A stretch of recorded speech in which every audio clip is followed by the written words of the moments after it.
We hope you're having a lovely afternoon thus far. It is the second day of July 2014. Many thanks for joining us on Ebru African News this afternoon. I'm Kamene, Goro, and we have a whole lot in store for you on what's been happening in the world thus far. So let's get straight to it. We start off our bulletin yet again in Kenya on a rather sad note, where 4 people died this morning while 2 others were injured after a cargo plane crashed into buildings and burst into flames in Nairobi's Utawala area. Now, police say the plane was ferrying cargo to Somalia. The Fokker 50 cargo plane with 4 people on board had just left the Jomo Kenyatta International Airport, the busiest in East Africa, when it crashed into shops in Nairobi's Embakasi neighborhood near the Jomo Kenyatta International Airport.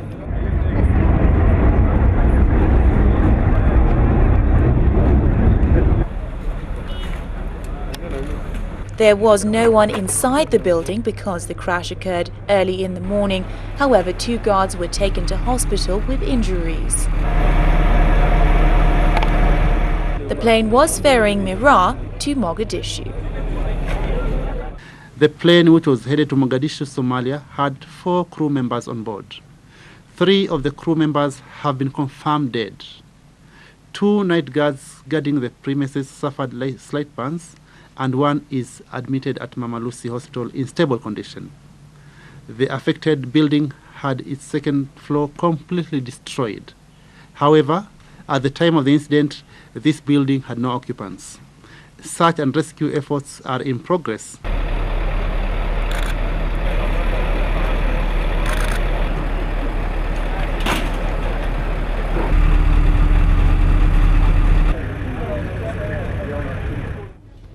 Still keeping it within Kenyan borders, gross political interference in judicial process against perpetrators of hate speech, which largely derives from ethnic basis, has been a major hindrance in the prosecution of some political leaders who have been accused of hate speech. Now, this is according to the National Steering Committee on Media Monitoring chairperson Mary Obara, who says up to date, 20 people are yet to be prosecuted despite recommendations by the National Cohesion and Integration Commission. The fight against hate speech is becoming complicated, especially when some political leaders are involved. The decision by the Director of Public Prosecutions, Kiriako Tubiku, to summon some leaders from across the political divide to record statements over hate speech has been politicized, with leaders from the Coalition for Reforms and Democracy Code saying the move is aimed at intimidating the opposition. But what we are seeing, and the trend that we are seeing, is now a challenge. When a political leader is actually accused or is going through the process of prosecution, then we find a whole tribal outfit coming in to defend. Now, we don't know directly. We are just supposing that it is that the judiciary or any other organ is responding to that ethnic situation. Administration Police spokesman Masood Munyi is urging political leaders to stop using rallies to perpetrate hate speech.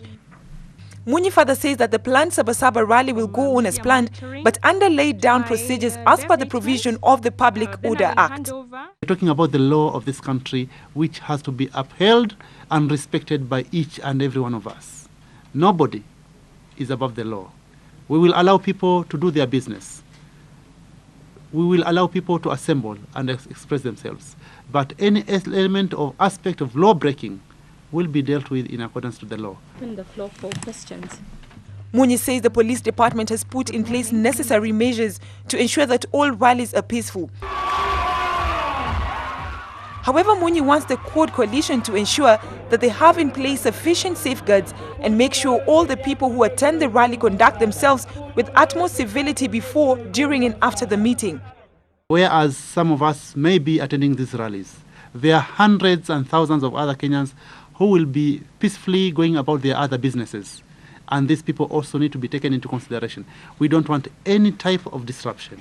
And this lies squarely with the organizers, who will also have to impress upon their people that they have to go to the rallies for the purposes of the rallies only, and then after that they go home.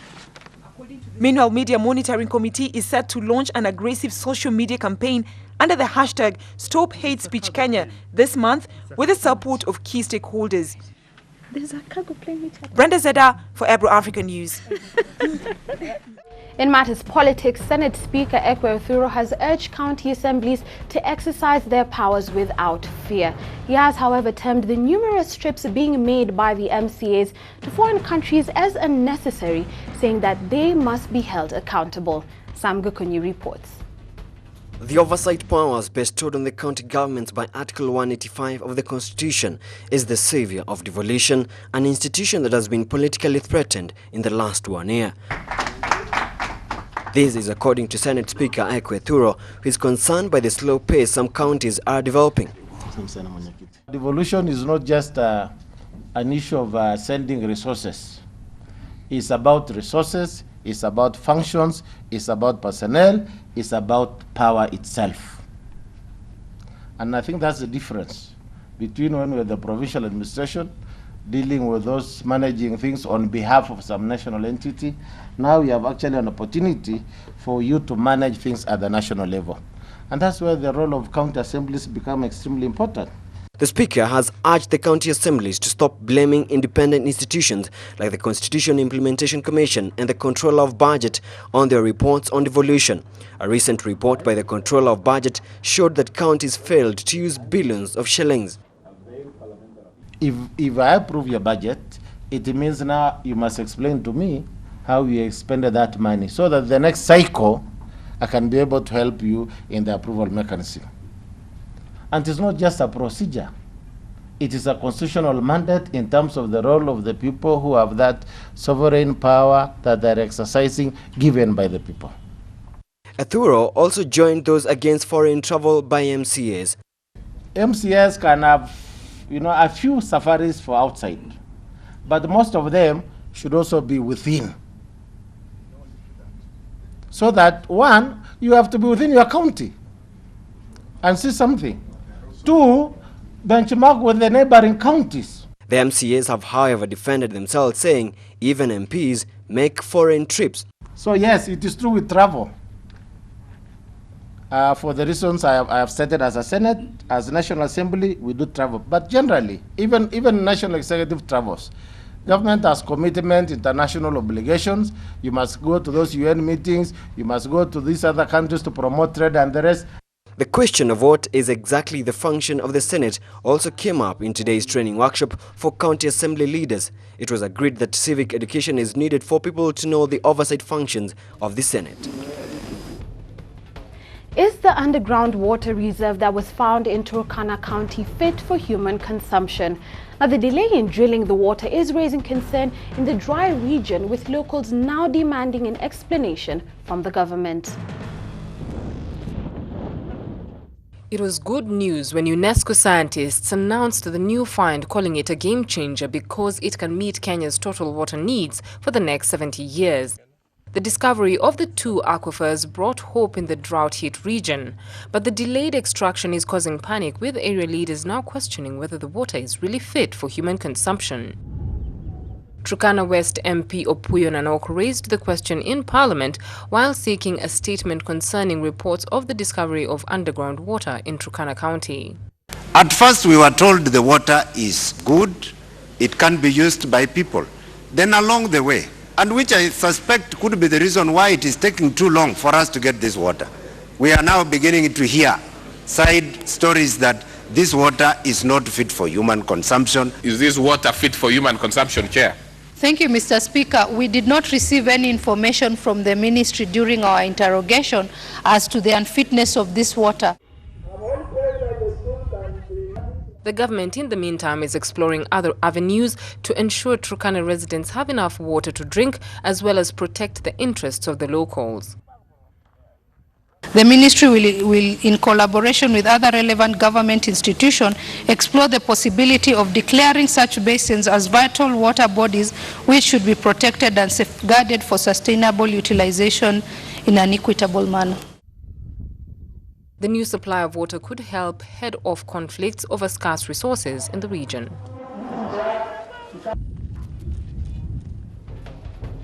Moving away from Kenya, a truck exploded in a huge fireball, killing at least 15 people on Tuesday in the northeastern Nigerian city of Maiduguri. Now, this comes as the latest attack in a city that's been repeatedly hit by Boko Haram militants. The truck exploded at the largest roundabout in Maiduguri, the capital and the largest city of Borno State, during the morning rush hour. The Defense Ministry said in a tweet that an improvised explosive device went off in a van loaded with charcoal and that the area had been cordoned off.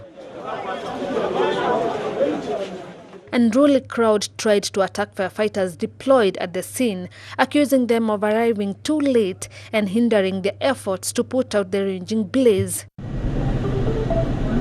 Victims were taken to a local hospital where witnesses said they saw bodies of 15 people killed in the blast, while others said the toll could be much higher. While there was no immediate claim of responsibility, blame was likely to fall on Boko Haram, which was founded in Maiduguri more than a decade ago and has killed thousands during a 5-year uprising. The Boko Haram insurgents have been holding more than 200 schoolgirls since April from the remote town of Chibok in Borno State. Bring back our girls! This has provoked international outrage and drew unprecedented global attention to the Islamist uprising. Tuesday's attack came less than 24 hours after Nigeria's military said it had broken up a Boko Haram intelligence cell and arrested its leader. Moving further south, engineering and metal workers in South Africa have gone on strike after talks failed to reach an agreement over pay. Now, the country's largest union, the National Union of Metal Workers of South Africa, claimed that more than 200,000 members are striking. Members of the National Union of Metal Workers marched in cities across the country, demanding a pay rise of up to 12% and better working conditions. In Johannesburg city centre, thousands of workers clad in red-waved sticks and tree branches as they marched to the offices of an industry federation to hand in their demands. It will make a lot of difference because if you can see now, a lot of things from the shops they increase, but from us there is no increasement, you see. So that thing it will make a big impact in us. According to economists, the strike is expected to hit more than 10,000 metal and engineering firms that account for about 4% of South African economic output. Among the companies affected are multinationals BAE Systems and Bell Equipment. Industrial unrest could also spread to the power generation sector, where wage talks at state-owned electricity monopoly Eskom are deadlocked. The strike comes as yet another blow to South Africa's beleaguered economy, which contracted in the first quarter after a 5-month platinum strike that was resolved only last week. The miners, they have given us a way through so that the way we cry, so that the government can interfere and at least can put something in our pockets at the end of the day so that our families and our children can eat. Last gasp talks on Monday night between the Metal Workers Union and industry leaders, brokered by Labour Minister Mildred Oliphant, failed to break the deadlock. It is the politics of the country that allows the employers to continue paying us poverty wages. Some fear another mass strike could push Africa's most industrialized nation towards a recession that would increase widespread social unrest and already crippling unemployment. The country's credit rating was recently downgraded by Standard & Poor's to one notch above junk status, a rating that would put South African government bonds off limits to many big institutional investors. That wraps up our bulletin for you this afternoon. Many thanks for your absolutely scintillating company. I'm Kamene Goro, and until next time, do have yourself an absolutely fantastic afternoon.